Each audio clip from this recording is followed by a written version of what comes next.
Mene je u onom vremenu nosila jedna rijeka zbivanja koju sam se ja prepustio i kada sam čuo da se u toj Kroaciji, odnosno ja nisam točno znao što je to Kroaciji, neki ljudi bore za svoju slobodu, ja sam odlučio doći i priključiti se njihovoj borbi.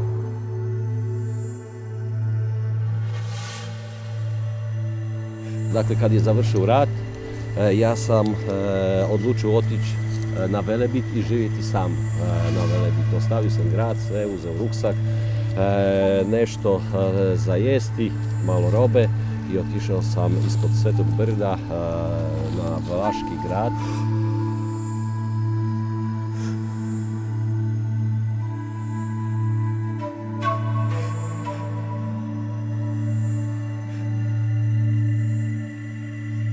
Bilo bi super kad bi više ljudi na taj način doživljavali, ne samo Hrvatsku, nego inače, život.